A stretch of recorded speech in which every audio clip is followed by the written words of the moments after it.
Yes. Hey. Hey everybody, it's a surprise live stream. I'm here with the amazing Reverend Terrie from Beaux Magique. And I am here with the fantastic Devi of Queen of Pentacles Conjure. We were just going to hang out today, and then I said, well, we should definitely live stream some of our conversations because they're great. And then I was like, you know, when I'm moving in a few months, I'm actually going to buy a home studio so then I can make really nice videos. Won't that be fun? You can come and we can make great videos. And she's like, you know, I've had a home studio For years. sitting in my basement. And I was like, so we're setting that up, right? So apparently we're setting it up, and we set it all up. Fantastic, right? You can tell. This is as good as it gets for today, but Yep. I'm super excited because now we're going to make Terrie an amazing home studio. So Yes. it's just... It's going to be fantastic, which means I can no longer be lazy. I now have to do the thing because my fantastic, wonderful, beautiful Virgo here has made it possible for me to not be lazy anymore. Fantastic. Really, I was just horrified that she had things that I wanted that were just sitting unused in the corner of her house. Like, I want to use that. I'm trying to, not be a hoarder, as Tauruses mostly are, so there we go. We're trying to Oh, work my out. mom's a Taurus. That explains so much. It explains a lot. Tauruses like the finer things, She does. and we don't necessarily use them. No, when she got onto crystals, that was like a 10-year journey Oh. of madness. It is. She had literal shivling stones, like that were larger than most of the ones I've seen in the Hindu temples in India and here. Wow. And she had like 3 of them, and I was like, Mom, you shouldn't have these. She was like, why? And she's like, they have such great energy. I'm I like, bet they do. yeah, they belong in a temple. So Wow. I think she eventually donated. Wow, that's kind of terrifying in She was nuts. many ways. She had a giant amethyst cathedral that, like, it took her like a year on layaway to pay it off, and then it was just like in her Yeah, but foyer. what are you going to do with it? Because It was in her foyer. okay, it's in the foyer. I'm all right with that. Yeah. It's going to go with it. Mm-hmm. But yeah, that kind of... I'm glad I didn't do the crystals. Mm. Oh. Yeah, it could have been a problem. Yeah. I tried. My mom tried to get it in. We're estranged now, but for a while we had a very lovely relationship. And she tried to get me into the crystals. She wanted to have common ground, right? Right. And I have a couple that will talk to me. Like, a couple of them work well with me, and so those I continually use in my practice. But most of them, I'm not a crystal witch. That's fair. That's fair. And it's probably better for my wallet, honestly. That's obsessive. You're talking to a Taurus about things that are better on the wallet, all right? Yeah. While I did get the home studio, y'all, I got it on sale. And it was the best one possible. So, yeah. I didn't just want to, whip it out every time, someone said, let's take a photo. Because you don't do that with all the really good things. You got to bring them out when, good people are around. So there we go. But times have changed, and now ladies are just whipping it out all over the place. So... here we are. Sadly, yes, they are. With the advent of, these fantastic phones that are recording everything, yeah, they are literally just whipping that thing out everywhere. Alexa, show me my own tits. No, that's okay. No? Oh, Alexa, right. ignore that. Wouldn't that be awful if somehow she accessed, my cloud or something and just started, It's on the way, man. What do you want? It is on the way. Slides showing my nudes. And this one has great lighting. Yeah. What do you think of this one? Bad idea. Oh, my God. I'm the worst person to try to ask for nudes. Because I am so much a perfectionist. If you ask me for a nude and I'm going to send it to you, you're going to get a fucking work of art. Oh, yeah. And it's going to take me an hour. Yeah. Because I'm going to be posing and editing but the nude you're going to get is fantastic. Is going to be, Hugh Hefner would be like, what? Yeah. Yeah. From the grave, yeah. He's probably here right now. Probably. He's like, what, someone's talking about news? Roll up. Oh, settle down, buddy. Settle down. I thought it was starting to feel like a grotto in here. Yeah. Put your bunny ears away, pal. There you go. But yes, with the advent of phones and Alexa and all the digital things, it's kind of terrifying, all the things that are happening. And all the things I see online, all the crazy misinformation. Oof. Oh my God. What is happening to my brain kind of thing. Yeah. And yeah, it makes you actually stay out of a lot of conversations online. Yes. because I'm just like, did you read a book? Did you talk to someone? I mean, I do understand personal gnosis, which is valid. Yeah, that's fantastic. Absolutely. However, you have to get to a personal point that you can receive legitimate personal gnosis before you're actually working within your personal Gnosticism and not just wallowing in a cesspool of your own fuckery.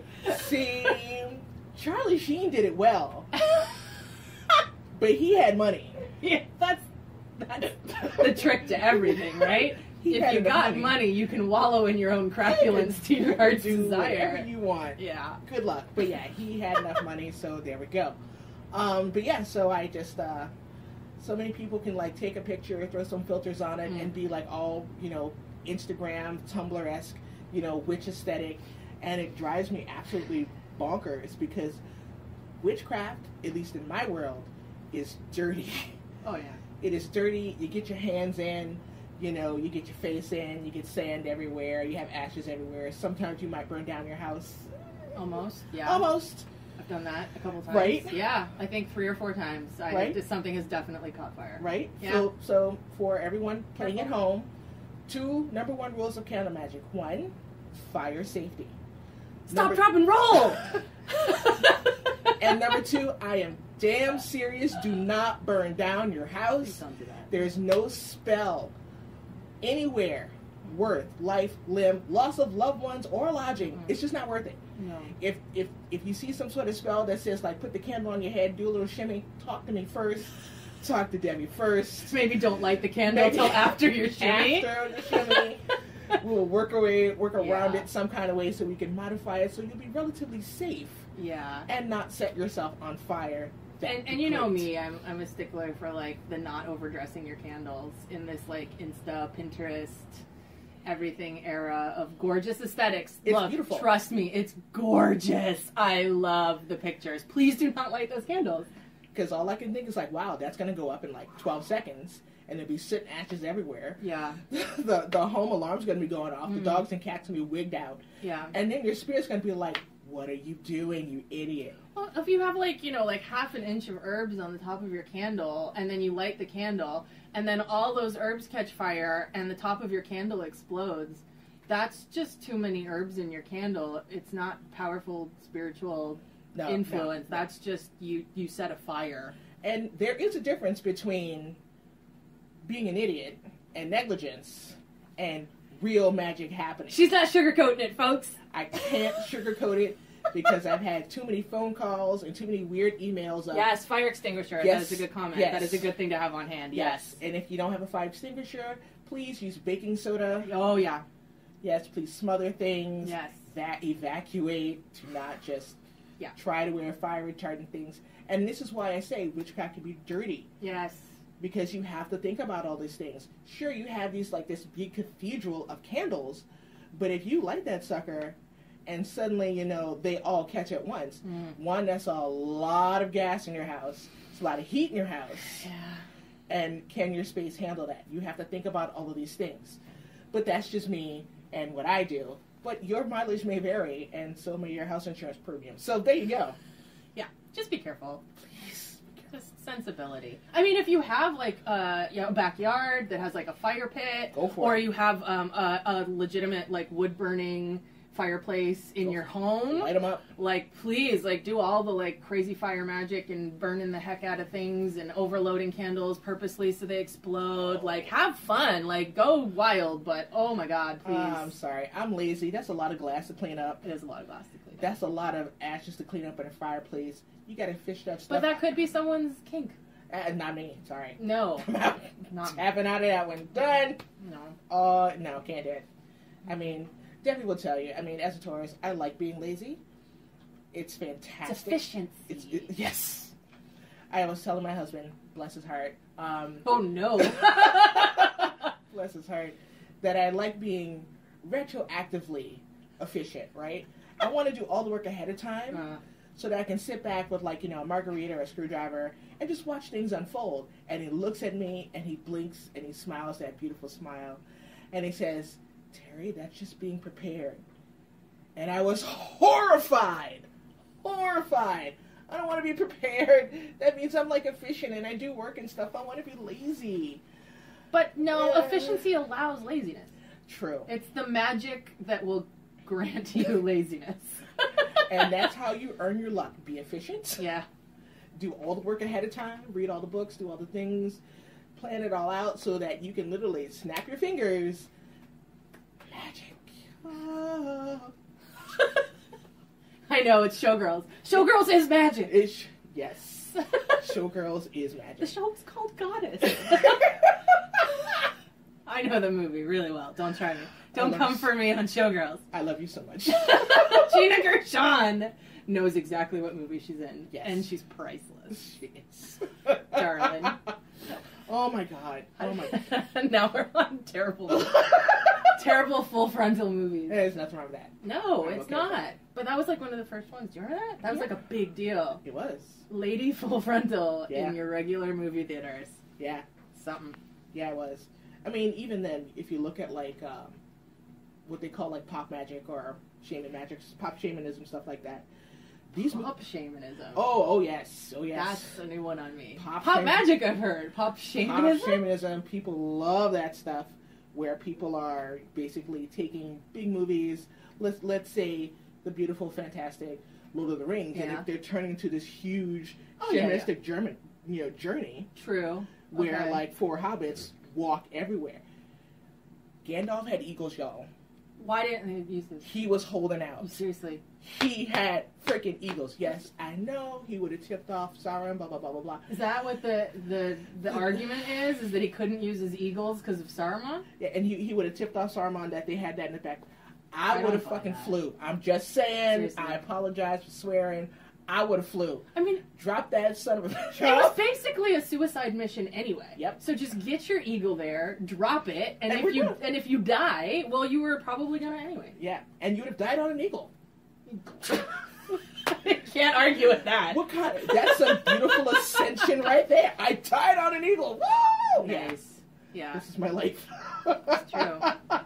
And couldn't he have put one of the hobbits on the eagle? Because then no one would expect a hobbit to be on a giant eagle. Yep. They'd be real little. Yep. And the eagle would probably fill it. They could even just like hold their own ankles and just fit around his like a tagger bracelet on like the eagles, and people would be like, "Oh, he's just being studied." Yep. No. Drop him off. See, I think that, but whatever. If I had been in Middle Earth. But the beautiful thing about the whole Lord of the Rings things isn't the journey, isn't the movies, isn't really the books. No, it's not. Tolkien, may he rest in peace, wanted to create a language. In order to create a language, you have to have people who speak it. In order to have people who speak it, they have to have a history. That's why Lord of the Rings exists. Yeah. So that we have the Elvish freaking language. It's so cool. Voila. Sorry if I've just like red pilled you out of the Matrix, but that's understanding the magic. That is understanding what the thing is and also what it can do. Now, if you want to throw some pop magic on it, understand what is it? What is the spell that you want to do? What is the outcome? What are all the things that have to go into it? Let's say you want to cast for yourself $7 million. Great, fantastic. Right? I like 7 million. I like 7. I like the number 7. 7 Add million. a million to it. 77 million, yes. 707 million, whatever you want. It's fine. But if you want to cast for that, think about all the things that have to go into that. Sure, if you want 77 million, well, what does that look like? Is it residual income? Is it that 7-figure book deal? Is it like, the 10 movie deal, which we all want, let's just face it? Is it all of those things? Is that where your paycheck's going to come from? That'd be nice. Yeah. And what are the contracts that have to go in for that? And all the things. So you basically have to set everything you want up like dominoes, even in your spell work. Yeah. So where you just tip one over, you do that first spell, and everything just comes into play. Yeah. Voila. Which reminds me, it's not the same thing at all, but it reminded me because you're talking about like building momentum and riding the momentum to a goal. One of my favorite pieces of sigil magic comes from Gordon White in Rune Soup. Yep. And love you, Gordon. Yeah, amazing. Go to that website. He has like, I think now he's compiled all the blog posts into like your complete guide to sigil magic or something, and it's just like you can see it on his website and post it for free. But he talks about shoaling the sigils, and what that is basically it's looking at an example in nature, like the shoaling of fish, and they all like school up, and they're all going the same directions, and it creates safety and momentum and all these things. And so it's working with sigils in a similar way. So you, rather than coming up with one sigil for your goal, it might be like you were talking about, like, okay, my main goal is the 7 million or the 77 million, whatever you're going to go for. And then you're like, okay, so yeah, I want some passive income. I want, a big contract, whatever the different things around it are. Create a sigil for each one of those related goals. Then what you do, though, is you want to piggyback that onto something that already is happening and already has momentum in your life. So then you would pick something that is also energetically related, that's happening, that's already happening successfully in your life, and then you make a couple of sigils for that thing that is already in the process of manifesting, is already manifested. And then you energize and sort of cast those, or however you want to word it, all at the same time. So that then you have empowered sigils sort of leading the pack, because their energy is already flowing and manifesting.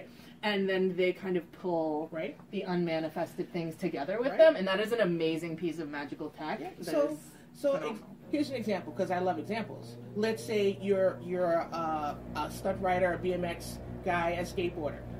You want to basically get the video game. So you start, because they all want the video game. Come on. So basically, you start writing your sigils to be in the big competitions, to get the skateboard contract, to get the Nike ads, blah, blah, blah. And then you do all the work. And one day, out of the blue, you're working at Taco Bell, and Tony Hawk rolls up. As he does. As he does. Guess what? The magic's working, people. And maybe Tony's like, hey, what's up? What's your name? It's like, dude, Tony Hawk, I think you're great. I saw your flip the other day. And he's like, oh, yeah. Somebody said I look like Tony Hawk, because it is Tony Hawk. Hey, man, watch me do a kickflip. Yeah, and sometimes, because these things happen, the momentum starts. And maybe you won't get the deal right there, but Tony Hawk's... That's a good connection to have. It's a good connection I saw a thing this is related. I saw a post going through my feed the other day, and it was like, be happy when you see people around you manifesting the types of things that you want, because by it being in your vicinity, you're that much closer to that energy, and it's easier for you to pull that and manifest for yourself as well. So yeah, if Tony Hawk walks in and if you want to be a skateboarder, go right ahead. Yeah. You want to be a celebrity chef? Maybe you'll run in a Guy Fieri one day. I've seen the man on video games, because they all want a video game. Yeah. Maybe it'll happen. You never know. Maybe Gordon Ramsay will roll up and say, wow, you actually have real food, because he never does that.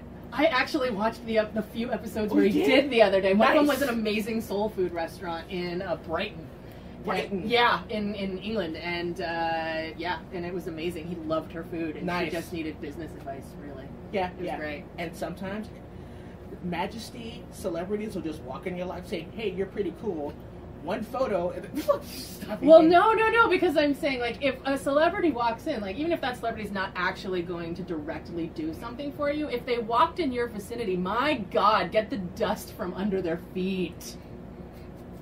Shake their hand. Get that photo.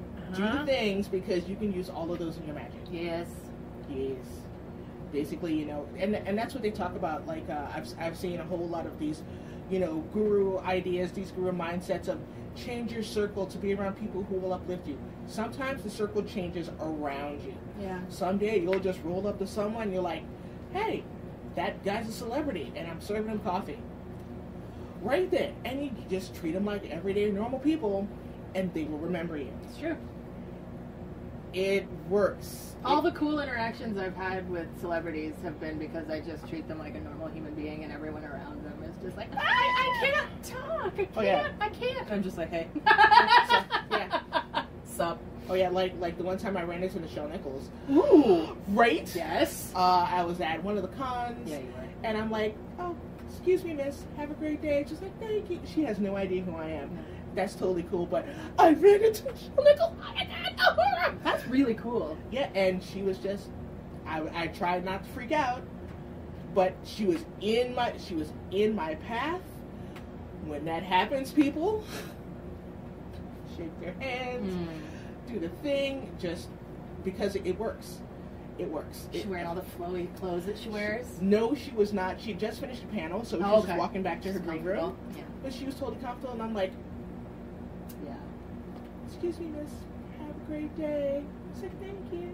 That's so cool. That's a good encounter. Yeah, it's a really good encounter. Yeah. It's kind of crazy. I met Ron Glass as well. Right? Yes. Right? May he rest in peace. But still, it was really, really fun. Really fun stuff. But once again, I'm doing the homework. Yeah. I'm doing well, we're actually right now in my sacred space where Debbie can tell you I have like an entire wall of stuff. I've got the entire altar like lit up with jars and things like that. One day I'll show you that, but not right now. It's a lot of things. That's like a 3-part series. It is a 3-part series. Yeah. But yeah, so I'm here in my sacred space where I cast. I cast for myself. I cast for other people. If I like them, and they pay me money. And I do the thing. I make the magic. I change my circle. Sometimes my circle changes itself. And hey, things just happen and things just roll up, and I just smile and nod, shake my head, do the thing, shake the hands, take the photo, and I don't cast to take whatever it is from those celebrities that I meet, or those influential people that I meet. I cast that that they may have more, and that I might have some more too. That'd be great. Well, so here's the thing.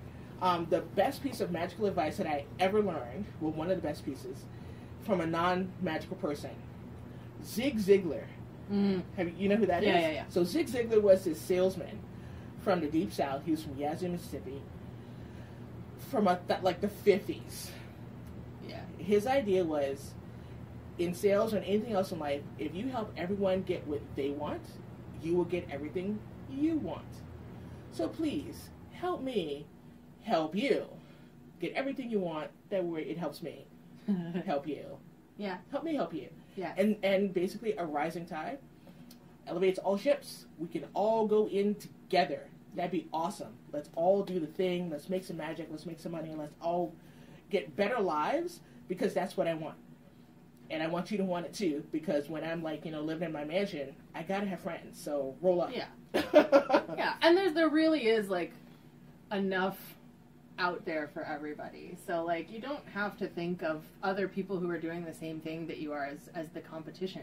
Like, no, we're comrades, not competitors. Yeah, it really shouldn't be that way, because I almost guarantee you that you're doing something a little different than them. Like you're a different person, so you're already offering a slightly different something. Like your energy is different. It is what it is, and I as someone who was basically, I'm a trained graphic designer. I've been a graphic designer for over 20 years.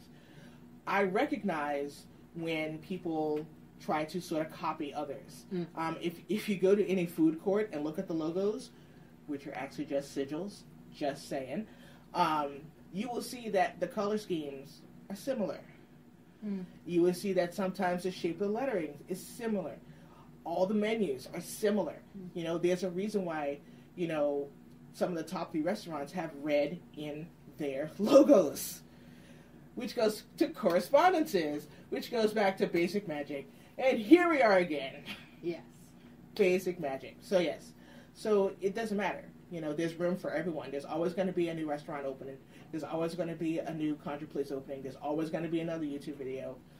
I'm just asking that, you just discern a little bit more, ask someone what they've studied. What have they learned? Who have they been hanging around with, And even just watch what they do. Yeah, look at their body of work. Yes. And it doesn't necessarily have to be written. I mean, like, so many of these people are Instagram based and these kind of social media platforms.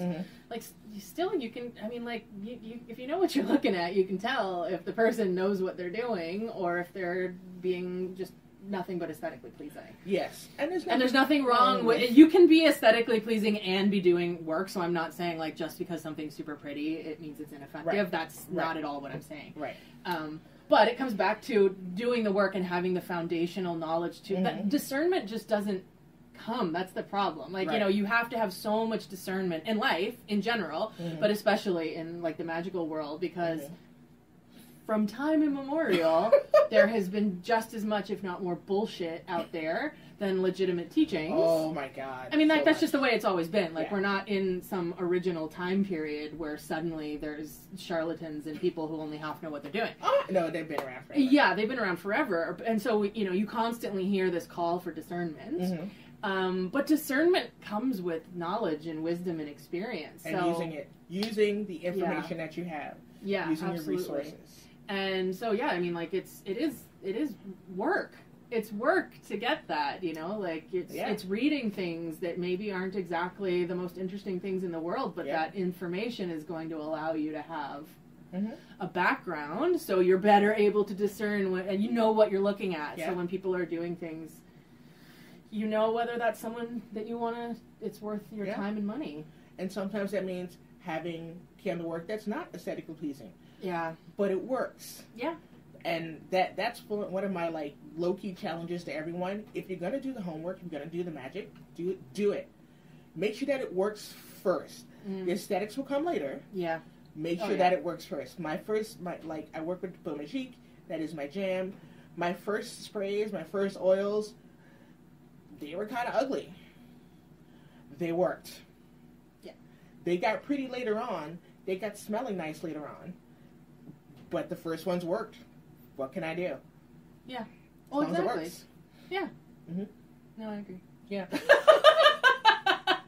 Well, I was thinking of pictures that I took of my work, like when I first started working professionally with people, like 10 years ago, and then I look at the pictures of my work now, and like, the aesthetics have come a really long way, a really long way. Yeah. Like, it's not like they were super ugly to begin with, but everything always was working. It's just now I have that much more sort of finesse, so that I'm able to be like, okay, I know how to make it work. Now I can also kind of make it pretty. And see, this also goes back to something we were talking about like a couple of weeks ago, about how no knowledge is ever wasted. Yeah. You know, because I can bet you dollars to donuts that making it pretty is also ticking off all these little beautiful Virgo boxes in your mind about sacred geometry. Yeah. It does all sorts of stuff. I mean, like, I can do all sorts of stuff with the... I'm not throwing things on there only for aesthetics. I guess I should say that. Like, the aesthetics of my work have certainly developed, and it is prettier. I have more resources at my disposal. I have my finances at my disposal. I have more knowledge and wisdom. But yeah, I mean, when I'm doing things that are aesthetic, I'm not just putting glitter on it because that makes it pretty. Like, if I'm gonna surround a candle with a bunch of flowers to make a more impactful visual, you know, like, presence, it's also, those flowers have to do with what I'm doing. They've either been offered to a deity so that they're bringing in extra blessings around the thing, or the flower itself, the associations of that flower match the work. You know, it's just, you can still make it aesthetic and have everything that you have put on the platter be a magical correspondence. Yeah. And sometimes, if you do the homework, if you're doing your daily energetic exercises, better lie to me and tell me that you are, and start doing them. Usually, with what Devi does, she's already done all the work. All the energetic work is already flowing the moment she starts putting the altar together. The moment she starts putting the platter together, magic is flowing. Yeah. Oh, yeah. Because if you're not in that headspace before you start, you miss out on all the, like, really fun spirit-led stuff. Or some people might experience it as their intuition or their high self, depending on what paradigm they're working within. With me, I say it's my spirits, my guides. But yeah, because you get that flow with the setup. The setup is most of the magic. Most of the magic goes in, like, when you finally light that candle, that's the last. And you're mostly done. You're mostly done. You know, light the candle is like step 9, and step 10 is make sure it doesn't set itself on fire. Done. Yeah, so you need to be doing those daily exercises, and whether, you know, it's just grounding, centering, shielding, or whatever, or it's that and your devotional work with spirits, whatever it is, when you're doing that, then you get into the ritual rhythm and it starts moving through you. So like, I'll have an idea when I sit down to do a working, like what it's gonna look like, because you know, I have an idea.